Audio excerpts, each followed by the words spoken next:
پڑھتے ہیں. اور میں آپ کو حدیث سے بتاتا ہوں, حدیث بخاری کی ہے. حضور نے فرمایا صلو کما رأیتمونی اصلی, فرمایا نماز اس طرح پڑھو جس طرح مجھے دیکھتے ہو پڑھتے ہوئے. ہم نماز حضور کے طریقے پر پڑھتے ہیں, حضور غوث پاک کے طریقے پر نماز, سارے تو بولو, حضور غوث پاک کے طریقے پر ہم نماز نہیں پڑھتے, ہم حضور کے طریقے پر نماز پڑھتے ہیں. حضور غوث پاک اس لیے رفع دین نماز میں کرتے تھے کیونکہ امام احمد بن حنبل کے مقلد تھے, وہ رفع دین کرتے تھے اس لیے آپ بھی رفع دین کرتے تھے. ہم تو امام اعظم ابو حنیفہ کے مقلد ہیں, وہ نہیں کرتے تھے, ہم بھی نہیں کرتے.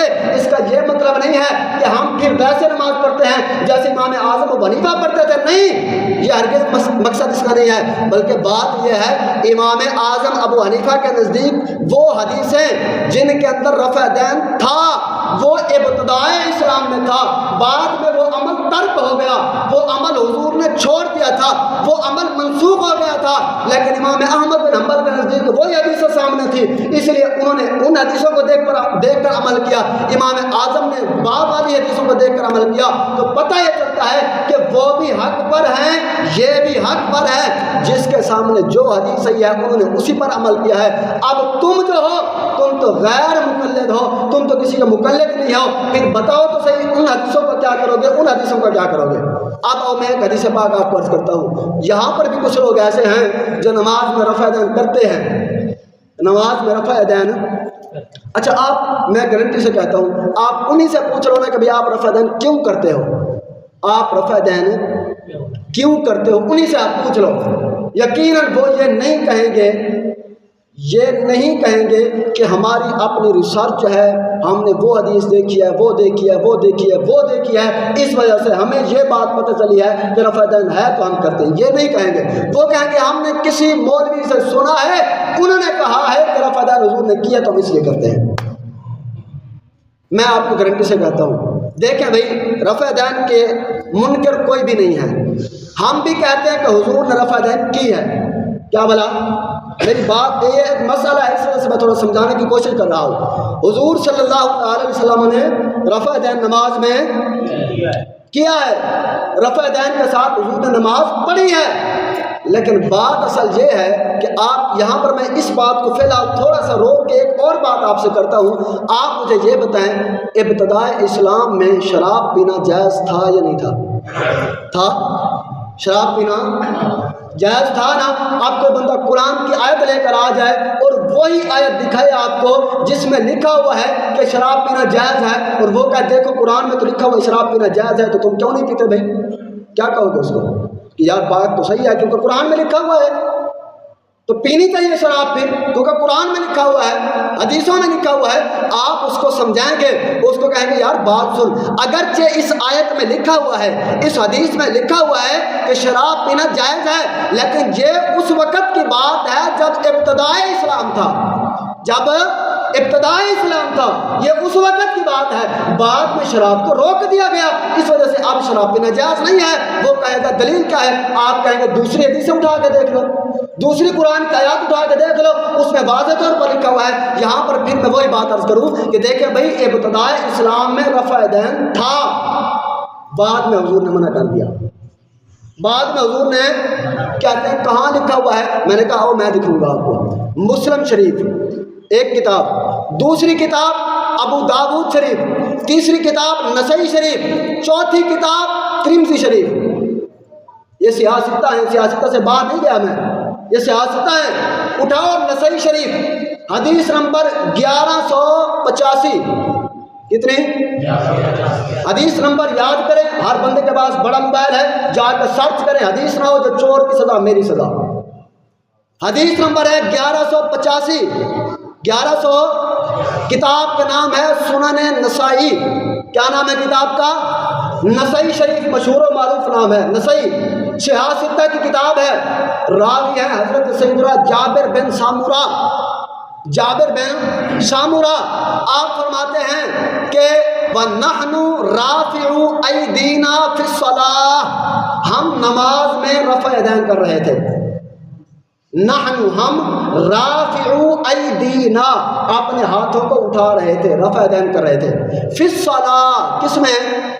نماز میں، فی الصلاۃ تو سارے جانتے ہیں نا، فی الصلاۃ نماز میں ہم رفع یدین کر رہے تھے، داخل علینا رسول اللہ، ہم پر حضور تشریف لے کے آ گئے۔ یہ الفاظ ہیں، ایک ایک لفظ کا ذمہ دار ہوں۔ فرماتے ہیں ہم نماز میں رفع یدین کر رہے تھے، حضور ہمارے پاس تشریف لے کے آئے۔ حضور نے فرمایا ما بالہم، فرمایا کیا ہو گیا انہیں، رافی ایدیہم، یہ نماز میں رفع یدین کر رہے ہیں، کیا ہو گیا انہیں، رفع یدین کر رہے ہیں نماز میں۔ فرمایا کأنہا اذناب خیل شمس اسکنوا فی الصلاۃ، حضور نے فرمایا جس طرح عربی گھوڑوں کی دمیں ہوتی ہیں، وہ دم اس طرح کر کے ہلاتے رہتے ہیں عربی گھوڑے۔ اچھا کچھ کہتے ہیں نہیں جی گھوڑے تو اس طرح دم ہلاتے ہیں، میں نے کہا وہ بھی دیکھ لو، نیٹ کے اندر سارے گھوڑے عربی موجود ہیں، دیکھ لو وہ اس طرح بھی ہلاتے ہیں۔ جب سر کش ہو جائے نا گھوڑا سر کش، تو وہ دمیں اپنی اس طرح ہلاتے ہیں، پھر اس طرح۔ یقین نہیں ہے تو آپ سرچ کریں نیٹ پر، دیکھ لیں وہاں جا کر، سرکش گھوڑا اس طرح دمیں ہلاتا ہے۔ حضور نے فرمایا کأنہا اذناب خیل شمس، فرمایا جس طرح عربی گھوڑے سرکش گھوڑے اپنی دمیں ہلاتے ہیں، تم بھی اسی طرح نماز میں کر رہے ہو۔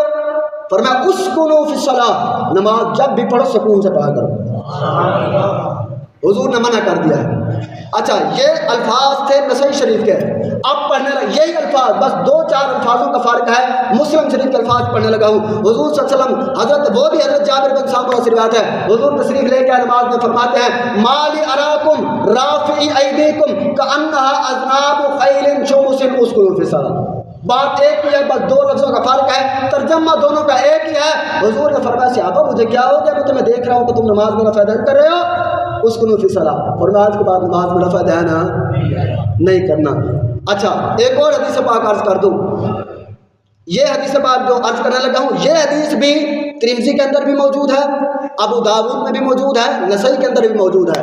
حضرت سیدنا عبداللہ بن مسعود حضور کے صحابی ہیں۔ یار ایک بات آپ مجھے بتائیں، اگر حضور نے ساری زندگی رفع یدین کیا ہے نا، تو پھر تو کوئی صحابی کبھی رفع یدین کے بغیر نماز پڑھ بھی نہیں سکتا تھا، ایسے بات ہے کہ نہیں ہے؟ کیونکہ سب کو پتا تھا حضور نے رفع یدین کیا ہے، لیکن صحابہ نے بات کو چھوڑ دیا ہے۔ اس کا کیا مطلب ہے، حضور نے چھوڑا تھا تو صحابہ نے چھوڑا ہے نا۔ اگر حضور ساری زندگی رفع یدین کرتے تو صحابہ بھی ساری زندگی رفع یدین کرتے۔ یہاں پر لوگ کہتے ہیں جی ہمارے پاس اتنی ہی حدیثیں ہیں، کوئی کہتا ہے 650 حدیثیں ہیں، کوئی کہتا ہے 500 حدیثیں ہیں، کوئی کہتا ہے 600 حدیثیں ہیں۔ میں نے کہا 600 کو علیحدہ کر، 650 کو علیحدہ کر، صرف مجھے ایک حدیث دکھا، صرف ایک حدیث، چاہے وہ ضعیف ہی کیوں نہ ہو حدیث، صرف ایک دکھا جس میں یہ الفاظ ہوں کہ حضور نے ساری زندگی نماز رفع یدین کے ساتھ پڑھی ہے۔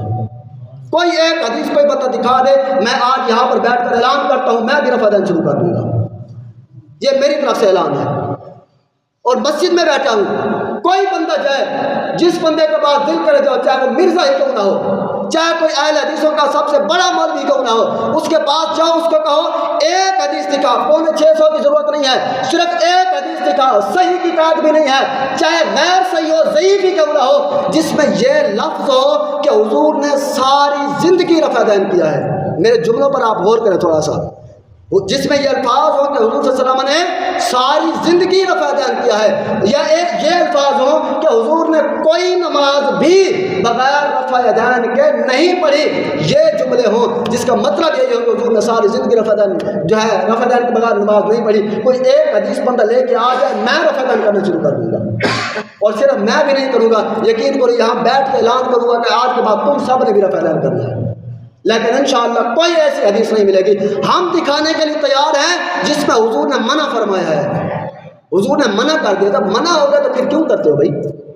ایک حدیث کو اپنے سامنے رکھو گے، دوسری حدیث کو نہیں رکھو گے سامنے۔ اور اگلے حدیث پاک میں پڑھ رہا تھا، حضرت سیدنا عبداللہ بن مسعود رضی اللہ تعالیٰ عنہ کی حدیث پاک ہے، ترمذی کے اندر بھی موجود ہے، نسائی کے اندر بھی موجود ہے۔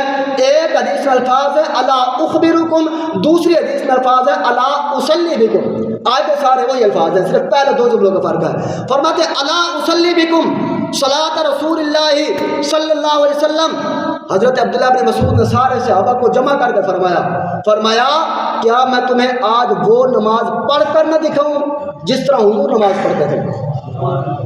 کیا کہا؟ میں تمہیں وہ نماز پڑھ کر نہ دکھاؤں جس طرح حضور نماز پڑھتے تھے؟ صحابہ نے کہا پڑھ کر دکھائیں، کیسے پڑھتے تھے؟ فصلی، آپ نے نماز پڑھی، فلم یرفع یدہ، لم یہاں پر نفی ہے، لم نفی کے لیے آتا ہے، فلم یرفع، آپ نے ایک مرتبہ بھی رفع دین نہیں کیا، الا فی اول مرہ، مگر صرف اس وقت رفع دین کیا جب نماز شروع کی۔ اللہ اکبر، اس وقت آپ نے ہاتھ اٹھائے جب نماز شروع کی، اس کے بعد آپ نے ساری نماز میں رفع دین نہیں کی۔ بتائیں آپ مجھے، صحابی رسول کو زیادہ پتہ تھا یا آج کے مولوی کو زیادہ پتہ ہے؟ صحابی رسول کو زیادہ پتہ تھا نا، انہوں نے دیکھا تھا نا حضور کو نماز پڑھتے ہوئے، یا نہیں دیکھا تھا انہوں نے؟ اگر آج کل کے مولوی نے کسی نے حضور کو نماز پڑھتے ہوئے دیکھا تو آئے بتائے، وہ کہہ دے کہ میں عبداللہ بن مسعود سے زیادہ جو ہے حضور کی نماز کو جانتا ہوں۔ بلکہ یہ ایک حدیث روایت کرتے ہیں ابو حمید سعدی سے کہ جنہوں نے حضور کو ایک مرتبہ رفع دین کرتے ہوئے دیکھا تھا، ان کی سب سے بڑی دلیل وہی ہے، وہ کہتے ہیں کہ حضرت ابو حمید سعدی کہتے ہیں کہ میں نے حضور کو خود دیکھا ہے، انہوں نے 10 صحابہ کے سامنے جو ہے یہ بات بیان کی۔ اچھا آگے صحابہ نے پھر کیا جواب دیا پتہ ہے؟ صحابہ نے کہا اے ابو حمید سعدی، آپ تو ایک دفعہ حضور کو دیکھ کر گئے تھے، ہم تو اتنی زندگی حضور کے ساتھ رہے، آپ ہم سے زیادہ حضور کی نماز کو جانتے ہیں۔ اور پھر یہی سوال معنی الاثار کے اندر، شرح معنی الاثار کے اندر موجود ہے، یہی سوال حضرت ابراہیم نخعی جو تابعی ہیں ان سے کیا گیا کہ بھئی انہوں نے حضور کو دیکھا تھا، انہوں نے کہا تمہیں پتہ نہیں ہے، انہوں نے تو صرف ایک مرتبہ حضور کو رفع دین کرتے ہوئے دیکھا تھا۔ حضرت عبداللہ بن مسعود نے 50 مرتبہ رفع دین نہ کرتے ہوئے دیکھا حضور کو۔ اس کا پتہ ہے، اس سے پتہ یہ چلتا ہے کہ حضور نے اگرچہ ابتدائی اسلام میں رفع دین کیا ہے، لیکن بعد میں حضور نے رفع دین چھوڑ دیا تھا۔